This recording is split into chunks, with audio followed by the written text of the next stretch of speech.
Bien. Bonjour à toutes et bonjour à tous. Nous allons rentrer un peu plus en profondeur parce qu'on a beaucoup parlé du CPA.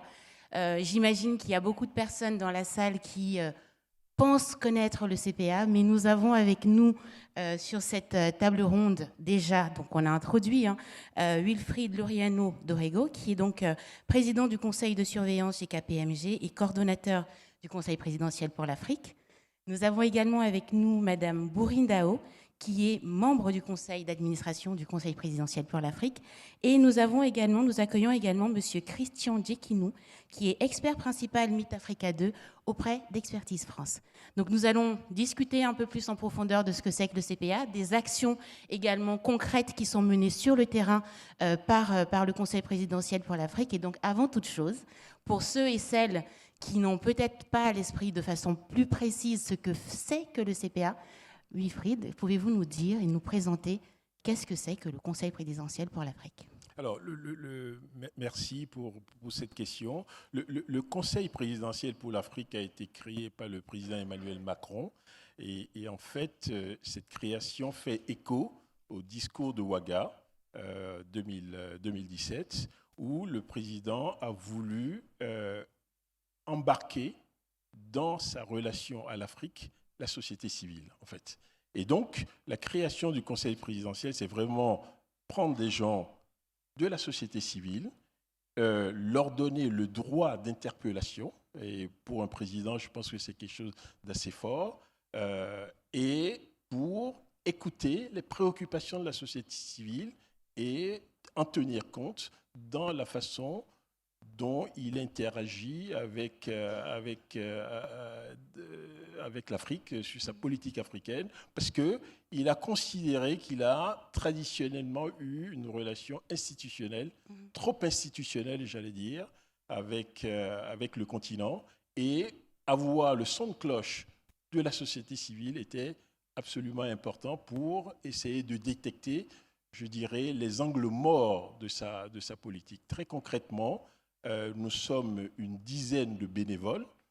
Mon gagne-pain, tu l'as rappelé tout à l'heure, je suis associé de KPMG.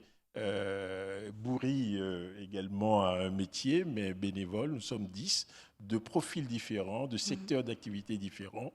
Et nous avons 3 missions en réalité. La première mission, c'est d'éclairer le président de la République sur les sujets d'enjeu pour la relation entre l'Afrique et la France. Je vais l'illustrer. Quand, par exemple, il s'est agi de réformer le franc CFA, nous avons organisé des débats. Je remercie d'ailleurs Lionel et Kako qui ont animé un certain nombre de débats pour prendre vraiment le pouls de ce qu'attendent les utilisateurs de cette monnaie. Et fort de ça, nous avons fait une recommandation au président sur les points durs qu'il faudrait aborder dans la réforme envisagée. Il nous a écoutés, il a pris ça en compte. Et je pense que ce droit de l'interpeller sur des sujets, c'est quelque chose d'assez important. Donc, l'interpeller, lui faire des recommandations, nous échangeons avec lui, nous lui faisons des recommandations. Et puis, nous faisons aussi quelque chose qui est beaucoup plus important pour vous, c'est vraiment porter des projets, catalyser des projets, et on va en parler tout à l'heure. Je vais juste retenir 2 exemples de ce que nous avons fait de très concrètement. Le dernier que nous avons fait, on s'est rendu compte que pendant la guerre qu'il y a en Ukraine, il y a des étudiants africains qui étaient coincés en Ukraine, certains ont pu sortir, aller dans les pays limitrophes, certains sont venus, et au fond, il n'y avait pas un dispositif d'accueil. Nous avons pris sur nous d'interpeller les autorités. Nous avons lancé un appel. Nous avons recensé environ 800 étudiants et nous sommes allés voir les autorités pour voir quelles sont les formalités d'accueil qu'on pouvait faire, accueil physique, accueil de visa et inscription aux universités. Ça, c'est quelque chose que l'administration a du mal déjà à spotter et à se mettre en route. Et une des actions du CPA, très concrètement, c'est de monter au créneau sur un sujet comme ça. Nous avons également, je vous ai dit tout à l'heure, sur le franc français, nous avons également une action comme ça. Nous avons été l'initiateur du retour des œuvres d'art. Le CPA a suggéré au président que pour finalement, si on veut changer la relation, il faut déjà apaiser l'histoire. Et une façon d'apaiser l'histoire, c'est de dire qu'il y a eu des œuvres qui ont été spoliées lors des colonisations et qu'il fallait le restituer. Le président a dit, très bien, je ne suis pas historien, je vais demander aux historiens d'instruire le sujet. Ils l'ont instruit, ils ont fait une recommandation et les œuvres ont été restituées. Voilà très concrètement ce que fait le CPA. Nous sommes finalement je vais laisser la parole ensuite à Bourri pour compléter. Nous sommes juste les porte-paroles de la société civile et nous écoutons ce qui est important et nous essayons de porter votre voix, simplement. Bourri, je ne sais pas si tu veux rajouter quelque chose. Merci Wilfried pour cette introduction très claire et très précise. Pas grand-chose à ajouter. Effectivement, je pense qu'on s'évertue véritablement d'être, tant que faire se peut, les porte-voix des diasporas, des sociétés civiles africaines, en effet, pour faire évoluer la relation, le narratif entre l'Afrique et la France, comme tu l'as parfaitement dit. Merci à tous les deux pour ces illustrations concrètes qu'on voit donc bien sûr dans le domaine de l'art. On a parlé de la restitution, dans les questions qui concernent aussi l'immigration, parce que nous savons que ce sont des questions assez douloureuses d'ailleurs aussi pour certaines familles. Nous allons peut-être parler un peu plus d'entrepreneuriat et essayer de comprendre finalement pourquoi est-ce que le CPA s'engage pour soutenir l'entrepreneuriat des diasporas africaines. Alors, c'est pareil, on est parti du postulat qu'on ne peut pas transformer l'Afrique sans embarquer la société civile. Et une façon de l'embarquer aussi, c'est de l'embarquer sur l'angle économique. Et donc, économique, secteur privé, mais également en disant la façon de commencer, c'est de commencer par la diaspora, parce qu'en réalité, l'Afrique, ça commence déjà en France, parce qu'il y a une communauté de binationaux qui portent l'Afrique en elle. Et le président, d'ailleurs, a l'habitude de le dire, il y a une part d'Afrique, la France porte une part d'Afrique, et la diaspora a justement ce rôle-là. Et donc, nous, très concrètement, ce que nous avons fait, le président a d'ailleurs reçu à l'Élysée, je crois que c'était le 11 juillet 2019, la diaspora, a échangé avec la diaspora et a donné mission d'embarquer la diaspora sous l'angle économique. Pour le faire, ce que nous avons fait une étude, un sondage, nous avons confié à Opinionway de sonder les Français d'origine africaine en disant quels sont les sujets de préoccupation qu'ils avaient. Et en fait, un des sujets qui arrivait en tête, c'est le sujet de l'égalité des chances. Et le deuxième sujet qui arrivait, c'était l'envie de la diaspora de porter des projets en lien avec leur pays d'origine. D'accord ? Et donc, ces sujets-là sont arrivés en tête. Et une fois qu'on a fini le sondage, on s'est dit, par quelle boule prendre très concrètement ? Nous avons organisé depuis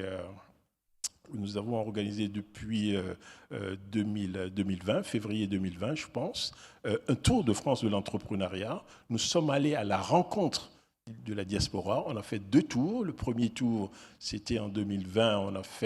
On est allé dans 6 ou 7 villes. On a rencontré cette diaspora-là et on a senti qu'il y avait un véritable engouement entrepreneurial qui s'est d'ailleurs manifesté durant la période de la pandémie. Durant cette période de pandémie, le nombre de projets qui se sont montés parce que les gens avaient envie d'apporter une solution à leur écosystème en Afrique, et je pense que le déclencheur, ça a été ça. et ça ne s'est pas arrêté. Il y avait une envie entrepreneuriale. Et donc, on a fait ce premier tour et on s'est rendu compte que déjà entreprendre en France, c'est pas facile, ça a été dit tout à l'heure. Entreprendre à cheval sur 2 continents, c'est doublement plus compliqué. Et donc, le mérite du CPA, ça a été d'impulser par secte concentrique, mobiliser des partenaires.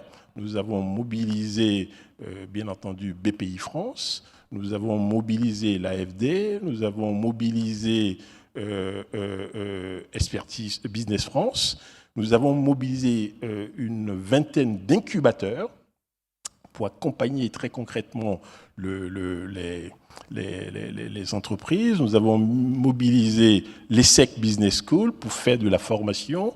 Nous avons mobilisé des cabinets d'avocats pour aider à la structuration juridique des projets. Et au fond, on a, en les écoutant, on a fait de la co-construction avec les entrepreneurs et ses partenaires. Et on s'est rendu compte, au fond, qu'il y avait 3 choses sur lesquelles il fallait articuler des solutions. Les 3 choses sont, premièrement, il y avait énormément d'informations disponibles dont les entrepreneurs n'étaient pas au courant. Donc, il fallait créer une plateforme pour diffuser largement l'information qui était déjà disponible. Et puis, la deuxième chose qui est apparue, c'est le besoin d'accompagnement, de connexion à des réseaux et le besoin de mentorat, en fait. Personne n'est entrepreneur, on le devient en ayant quelqu'un qui vous prenne par la main, qui vous coach et qui vous accompagne. Et puis, bien entendu, la troisième chose qui était importante, c'était de trouver des mécanismes de financement appropriés. Et là, je voulais rebondir sur ce que Tidjane Thiam a dit tout à l'heure. C'est vrai que quand on parle financement bancaire. Mais le nerf de la guerre et la faiblesse de l'entrepreneuriat, aussi bien sur le continent que qu'auprès des membres de la diaspora qu'on a eus, c'est la faiblesse de mobilisation des fonds propres. Et ça, collectivement, nous tous, diaspora, pour porter ces entrepreneurs, nous devons mobiliser beaucoup plus de fonds propres. Il y a pas mal de mécanismes. La diaspora transfère énormément d'argent sur le continent. Peut-être qu'il y a une partie à mobiliser pour financer des projets entrepreneuriaux. Il y a peut-être du crowdfunding à faire. Il y a mobiliser beaucoup plus l'écosystème des business, des venture capitalistes. En tout cas, tout ce qui est possible pour mobiliser autour du renforcement des fonds propres de ces projets-là. Parce que sans fonds propres, c'est difficile de lever de la dette bancaire. Donc, c'est un vrai sujet sur lequel il faudrait avancer davantage, je pense. Merci Wilfried. Peut-être, Bourri, on va peut-être revenir un petit peu en arrière et rappeler ensemble que, d'ailleurs, ce Tour de France avait été lancé lors des JNDA en 2020. Et puis, surtout, est-ce qu'on peut synthétiser ensemble quels sont donc les trois clés pour réussir en tant qu'entrepreneur quand on entreprend entre la France et les Afriques? Oui, tout à fait, effectivement. Merci de rappeler effectivement que notre Tour de France, en fait, vraiment cette initiative a été lancée lors des JNDA. On a entrepris avec le CPA effectivement un Tour de France à la rencontre des diasporas et des entrepreneurs au sens large. Et effectivement, il en est ressorti qu'il résidait 3 enjeux principaux pour ces entrepreneurs. Donc, il y avait effectivement l'accès à l'information. C'est une réalité lorsque l'on entreprend en France, ça l'est encore plus et de façon d'autant plus prégnante lorsque l'on entreprend en Afrique. Sur 54 pays, 54 réalités de business différentes. Donc il est essentiel d'avoir un accès à l'information, qu'il s'agisse d'une information théorique, par des études de marché, par tout un tas de matières théoriques qui existent et qui sont mises à disposition par les CCI, par BPI, par les ambassades, etc. etc. Il n'en demeure pas moins qu'il est essentiel de se rendre sur place pour justement s'imprégner de cette réalité et de cette réalité des affaires qui est, quand bien même serions-nous de la diaspora, qui est très différente sur le terrain de celle que l'on peut s'imaginer. Le deuxième enjeu, c'était effectivement l'enjeu de l'accompagnement et d'accéder à des réseaux. C'est-à-dire qu'effectivement, quel que soit le stade d'avancement de son projet, qu'il s'agisse de la phase d'idéation, qu'on soit en early stage, qu'on soit dans le passage à l'échelle, il est important d'avoir des structures d'accompagnement, qu'il s'agisse d'incubateurs, de réseaux et autres, qui puissent apporter des réponses précises à ces entrepreneurs et les accompagner sur la durée pour atteindre effectivement une échelle suffisante. Enfin, ça a été rappelé, l'enjeu du financement. L'enjeu du financement, si elle existe en France, c'est une réalité pour beaucoup d'entrepreneurs en France. Imaginez lorsqu'il s'agit d'entreprendre à cheval entre deux continents. Là, ça devient une difficulté qui est d'autant plus importante qu'effectivement, il y a l'enjeu des fonds propres, comme vient de le rappeler justement Wilfried. Il y a l'enjeu de comment je vais aller lever de la dette, comment j'emprunte, auprès de qui, puisqu'en effet, l'appréhension du risque diffère et spécifique du fait qu'on est précisément sur une stratégie entrepreneuriale qui peut s'écarter un petit peu de la norme. Et de ce fait, ça nécessite des réponses par des acteurs qui ont conscience de cette qui ont une appétence spécifique au risque et qui ont une compréhension différente des enjeux auxquels font face ces entrepreneurs entre les deux espaces. Merci Bouri. Nous avons dit en propos introductif que nous allions parler très concrètement, voilà, des actions aussi du CPA. Peut-être Bouri, vous pouvez garder le micro et nous parler davantage. Voilà, qu'est-ce que nous devons savoir et retenir du parcours Pass Africa ?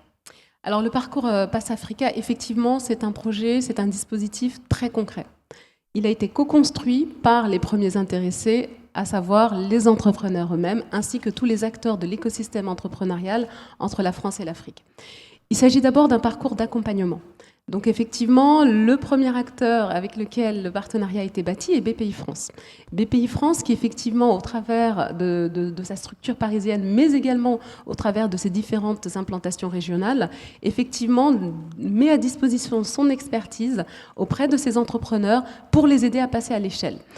Il faut savoir que c'est un dispositif qui s'adresse en premier lieu à des entrepreneurs qui ont un modèle qui fonctionne, avec des critères de sélection exigeants, volontairement exigeants, c'est-à-dire qu'on est sur des entrepreneurs qui ont plus de 2 ans d'existence, plus de 100 KE de chiffre d'affaires et qui ont déjà réalisé une première levée.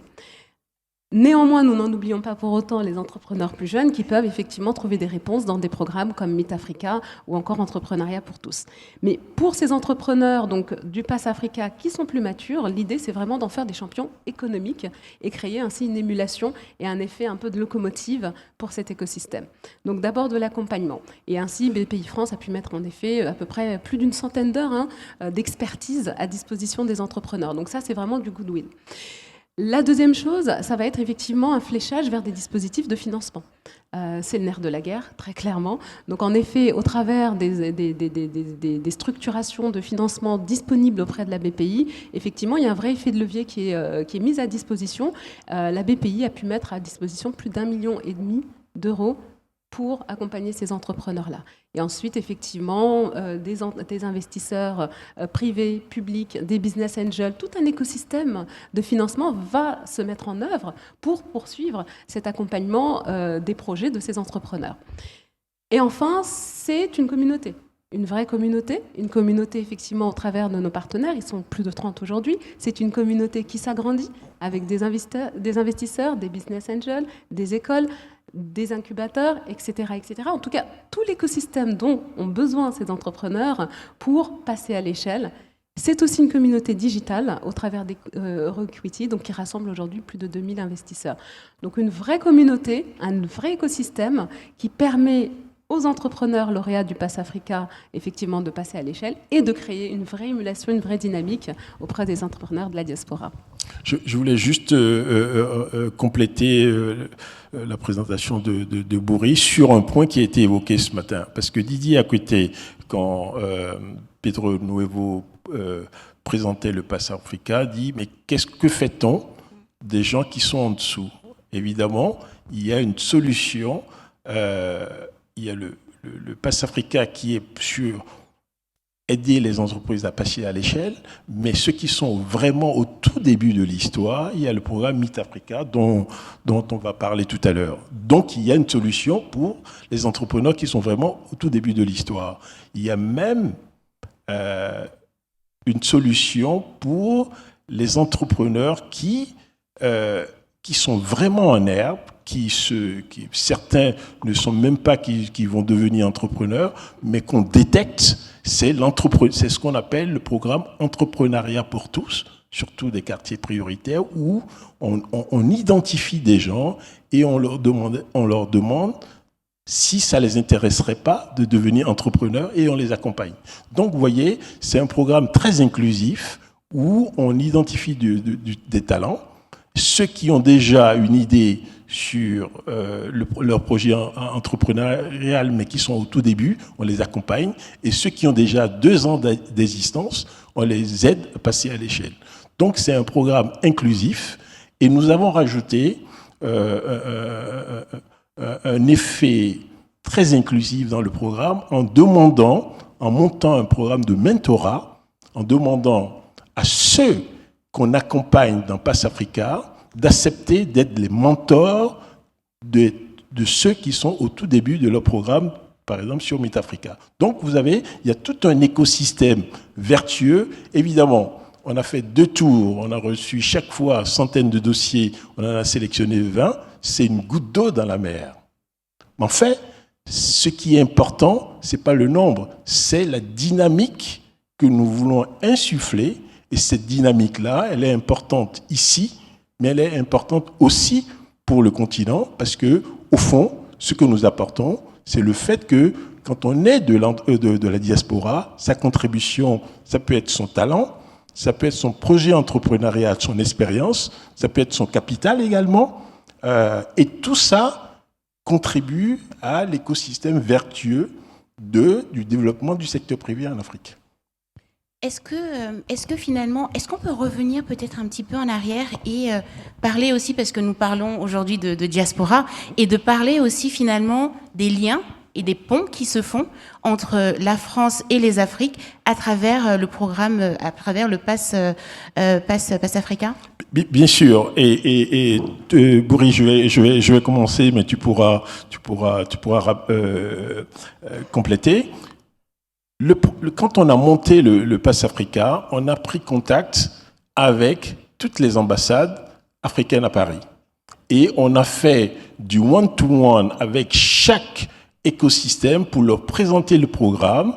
Ça, c'est la première chose. La deuxième chose, on a signé des accords avec un certain nombre de pays. On a signé des accords avec la Côte d'Ivoire, on a signé des accords avec le Sénégal. L'idée, c'est vraiment faire le pont entre ces porteurs de projets ici et le continent, en réalité. Et donc, bien entendu, il y a cette passerelle-là qui existe et qu'on encourage d'ailleurs. Oui, vous voulez ajouter quelque chose? Oui, non, ça a été très bien dit par Wilfried. Effectivement, l'idée, c'est vraiment, au travers de ce Pass Africa, de créer un continuum de solutions, effectivement, pour qu'effectivement l'aventure entrepreneuriale débute en France, et effectivement, pour qu'elle ait aussi une résonance et un écho concret dans les pays d'atterrissage en Afrique. Donc, on a vraiment voulu penser ce programme Pass Africa comme une clé de voûte, vraiment un continuum de solutions. Et dans la même logique, d'ailleurs, on peut aussi retrouver le Meet Africa, qui s'adresse à des entrepreneurs plus jeunes, mais qui s'inscrivent aussi dans cette logique de créer un pont entre les 2 continents. Tout à fait. Et vous avez utilisé un mot tout à l'heure, un mot clé. Vous avez parlé de communauté. Et finalement, on a entendu des ambassades, on a entendu des investisseurs, on a entendu des talents, des candidats pour le parcours Pass Africa. Est-ce que vous pouvez en dire plus sur cette communauté finalement du Pass Africa? Oui, je dirais qu'effectivement, elle se traduit, elle est concrétisée par deux aspects. Il y a l'aspect effectivement physique et territorial, où vous avez effectivement un maillage d'une trentaine de partenaires qui sont présents sur le territoire et qui peuvent effectivement servir de relais territorialement ancré pour les différents entrepreneurs et être un relais partout que l'on soit sur le territoire, parce que c'est aussi important de penser que l'entrepreneuriat concerne toutes les régions, tous les territoires. Donc ça, c'est une clé importante de la communauté. C'est une communauté digitale, donc en effet, avec EuroEquity, qui est mis à disposition par la BPI, c'est effectivement à la fois des investisseurs, ils sont plus de 2000 aujourd'hui, français, mais également européens, avec lesquels les lauréats du Pass Africa vont pouvoir interconnecter.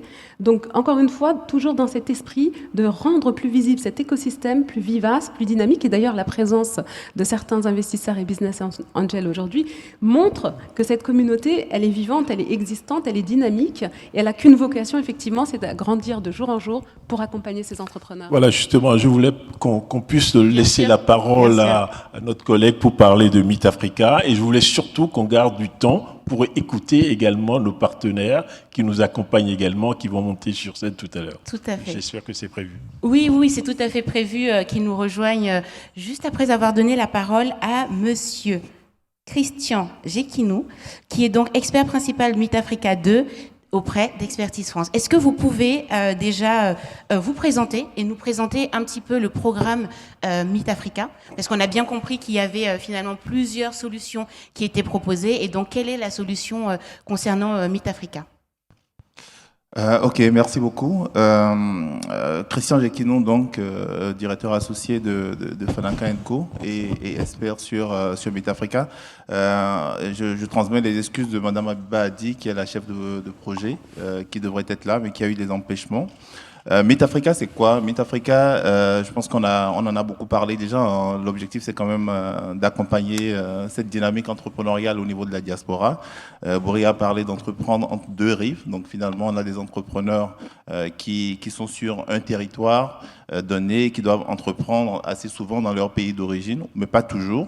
Et donc, Meet Africa est né de ce constat-là, que ces entrepreneurs rencontrent quand même un certain nombre de difficultés. Donc, on a des difficultés spécifiques parce que une fois qu'on est dans un territoire, on ne maîtrise peut-être plus tellement les spécificités, les contraintes de son territoire d'origine. Quand on veut entreprendre, on a des besoins particuliers en termes de financement. On en a parlé. Thiam disait tout à l'heure qu'en Chine, je crois que la diaspora qui réussit, à un moment donné, ça se traduisait en tours qui se construisaient et qu'il souhaiterait que ce soit plutôt des entreprises qui se construisent. Et donc, on a une vraie dynamique entrepreneuriale qui se met en place, mais qui rencontre un certain nombre de difficultés. Et justement, pour faire face à ces difficultés-là, Meet Africa est né. Il y a eu une première édition de Meet Africa qui a permis en quelque sorte de tester le dispositif. Et donc, on a aujourd'hui Meet Africa 2, qui est financé par l'Agence française de développement et l'Union européenne. Donc, c'est un programme d'environ 8 millions d'euros, avec comme objectif de travailler à la fois sur les écosystèmes de l'accompagnement des entrepreneurs de la diaspora, parce que finalement, entreprendre en deux rives, ça veut dire aussi être accompagné entre deux rives. Et donc, il faut aussi voir comment est-ce qu'on met en place des dispositifs de co-incubation, comment est-ce que finalement on peut comprendre la logique entrepreneuriale entre ces deux rives-là et travailler entre accompagnateurs, main dans la main, pour peut-être dans un premier temps aider à structurer le projet et dans un second temps aider à une réelle implantation du projet sur le territoire. Et donc, Meet Africa va travailler sur ces écosystèmes-là, ou est en train de travailler déjà sur ces écosystèmes de l'accompagnement, sur un écosystème institutionnel aussi, parce qu'il y a des acteurs institutionnels qui accompagnent déjà la diaspora. Donc, c'est des acteurs comme la direction générale des Ivoiriens de l'extérieur, par exemple, qui font un travail plutôt intéressant sur ces thématiques-là. Donc, c'est aussi comment on sensibilise ces acteurs-là sur l'entrepreneuriat des diasporas. Et enfin, il y a les entrepreneurs qui doivent être accompagnés. Donc, Meet Africa accompagne environ 170 entrepreneurs qui sont accompagnés non seulement techniquement, mais aussi financés. Avec un dispositif qui est mis en place qui permet de financer tous les lauréats Meet Africa à hauteur, dans un premier temps, dès qu'ils sont sélectionnés, d'autour de 5 000 euros. Et enfin, dans un second temps, pour les 6 pays d'intervention aujourd'hui, de choisir des champions nationaux qui sont financés entre 40 et 50 000 euros, environ 4 ou 5 champions par pays. Donc il y a une vraie logique, non seulement d'apporter une solution d'accompagnement, mais aussi de mettre en place des dispositifs de financement pour faciliter l'entrepreneuriat des diasporas entre le Nord et le Sud. Voilà. Tu n'as pas suivi le prompteur, on est out, on ne peut plus continuer. Oui, alors juste, on voulait savoir quel était le rôle joué par Expertise France dans le cadre de ce programme. Oui, totalement. Expertise France met en œuvre Meet Africa, parce que je disais tout à l'heure que Meet Africa est financé par l'Agence française de développement et l'Union européenne, environ 8 millions d'euros. Mais l'opérateur qui met en lieu Meet Africa, c'est Expertise France, donc, qui est connu, qui est un opérateur, une agence d'expertise assez reconnue, qui vient d'ailleurs de rejoindre le groupe AFD et qui déploie le dispositif Meet Africa qui met en cadence tout ça. Merci beaucoup. Nous allons devoir terminer bientôt, mais on tenait quand même à faire monter des investisseurs qui sont présents là dans la salle. Donc nous avons donc Monsieur Benoît Droulin, qui est donc associé du fonds Emera.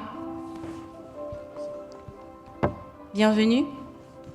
Est-ce que vous avez assez de place? Merci. Très bien. Bonjour. Nous accueillons également Madame Yedo Ogundele, qui est Managing Director chez Southbridge. Avons-nous? Oui, venez. Et nous accueillons également Madame Cynthia Mandjek, qui est investisseuse chez Savio Ventures. Voilà, parce que nous avons parlé d'argent, nous avons parlé d'investisseurs et c'était important de leur donner également la parole. Donc, nous allons commencer par Madame Mandjek. Est-ce que vous pouvez vous présenter et présenter également le travail que vous êtes en train de faire et pourquoi d'ailleurs vous êtes intéressé à ce projet, à ce Pass Africa et à ces entrepreneurs? Très bien, donc je suis directrice d'investissement chez Savio Ventures.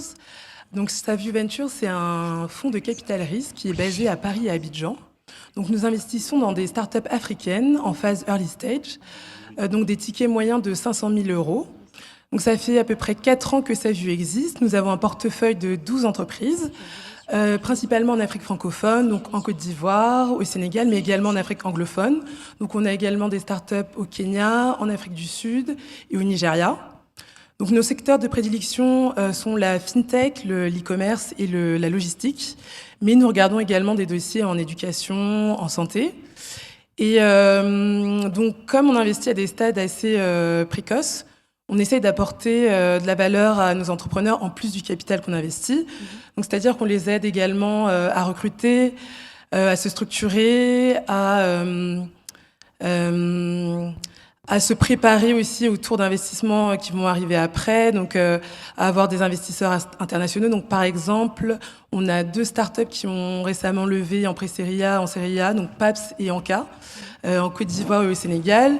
Et donc aujourd'hui, ils ont des investisseurs au capital qui sont chinois, japonais, américains. Donc c'est un accompagnement qu'on fait. Et donc par exemple, dans notre portefeuille, on a l'APER qui est le premier opticien omnichannel d'Afrique francophone. On a Camtar, qui est une marketplace qui connecte des PME et des corporates avec des transporteurs indépendants.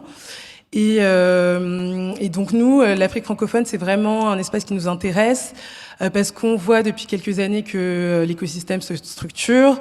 Il y a des entrepreneurs qui sont de plus en plus forts, qui sont structurés. C'est intéressant parce qu'on voit aussi de plus en plus de personnes de la diaspora qui reviennent pour entreprendre parce qu'ils voient aussi que ils peuvent être soutenus par des fonds qui croient en eux et qui les soutiennent. Et donc voilà. Merci beaucoup. Nous allons donner rapidement la parole à Madame Ogundele. Vous avez participé finalement à la sélection de certains entrepreneurs. Est-ce que vous pouvez nous dire finalement quels sont les entrepreneurs qui ont retenu votre attention lors du comité de sélection Pass Africa 2022? Merci beaucoup Marie-Alix. Oui, effectivement, j'ai eu l'honneur de participer au comité de sélection du Pass Africa et je dois dire que j'ai été réellement impressionnée par le foisonnement des projets des entrepreneurs et la diversité également des projets. Il y a beaucoup de projets qui ont retenu mon attention. Je vais juste en citer 2 pour des questions de temps. Le premier projet, mon premier coup de cœur, c'est Fresh Africa, qui est un projet qui est porté par 2 femmes, Katia, qui est franco-congolaise, et Noëlla, qui est franco-camerounaise. Et elle propose une plateforme qui permet une plateforme digitale qui permet l'approvisionnement en produits tropicaux frais, tout en assurant une parfaite traçabilité de l'offre et en accompagnant les producteurs locaux dans leur processus de culture. Et donc j'aime bien ce projet. Pourquoi? Parce qu'il allie 2 choses. Il allie l'entrepreneuriat féminin, et on a eu une table ronde précédemment qui a parlé de ce sujet, et également les enjeux climatiques, les enjeux environnementaux. Mon deuxième coup de cœur, c'était pour un franco-béninois qui a utilisé ses compétences d'ingénieur pour monter une plateforme de streaming destinée aux enfants, avec du contenu destiné aux enfants. L'idée, en fait, est de les rendre moins passifs lorsqu'ils regardent des dessins animés sur leur tablette, en les rendant acteurs du dessin animé et en apportant aussi du contenu éducatif. Et donc j'ai eu l'occasion d'avoir une démonstration de ce produit. J'avoue que j'ai été réellement bluffée par le produit, que mon seul regret, c'était que ça n'existait pas quand mes propres enfants étaient petits. Merci pour ce partage. Et nous allons terminer avec Monsieur Droulin, qui est donc associé chez Emera. Si vous pouvez vous présenter en 15 secondes et surtout nous dire pourquoi vous vous intéressez finalement au marché africain. Bonjour à tous, donc je suis Benoît, je suis un des fondateurs de l'accélérateur de Startup Emera. Donc nous, on est et investisseurs et on accompagne des startups. On pense que l'accompagnement est clé, surtout en phase d'amorçage, qui est notre secteur d'activité. L'amorçage, c'est quand les entreprises sont au tout début, donc elles ont besoin d'être aidées et pour avoir des compétences. Et on l'a fait depuis Bordeaux en Nouvelle-Aquitaine, et ensuite on a monté un programme. On parlait d'accompagnement sur les deux rives tout à l'heure, et exactement c'est ce qu'on a fait avec un programme au Gabon où il y a une ONG locale qui développe son activité et qui cherche à développer de la commercialisation panafricaine entre des boîtes innovantes en Afrique pour les porter en Afrique centrale, et nous on fait l'accompagnement de ces sociétés. Voilà, donc c'est comme ça qu'on est arrivé sur l'Afrique et qu'on travaille avec le CPA sur ce programme-là. Merci infiniment. Peut-être pour conclure, nous avons commencé avec Wilfried. Nous allons laisser Wilfried conclure cette session qui présentait à la fois le CPA, les programmes mis en œuvre par le CPA et également les partenaires investisseurs des programmes mis en œuvre par le CPA. Wilfried ? Oui, pour remercier vraiment tous nos partenaires, je ne veux pas les citer nommément, sans eux, on n'aurait pas pu mettre en place ce programme. Première chose. Deuxième message, dire à tous les porteurs de projets, honnêtement, que s'ils ont un projet, si le projet est bon, il est de qualité, solide, honnêtement, le financement, c'est pas le sujet. Mais ce qui est important, c'est d'avoir un bon projet qui soit finançable. Et donc, nous recevons énormément de projets, et ce qui fait la différence, c'est la qualité de l'entrepreneur et c'est la qualité du projet. Et donc, c'est vraiment une solution pour l'employabilité ici, mais aussi sur le continent. Donc, je vous encourage, à ceux qui sont intéressés par l'entrepreneuriat, de le considérer, mais ce n'est pas la première idée qui fait le projet entrepreneurial. Donc voilà, c'est aussi un message que je voulais faire passer. Merci encore. Merci infiniment. Merci à tous d'avoir été si nombreux à écouter le CPA.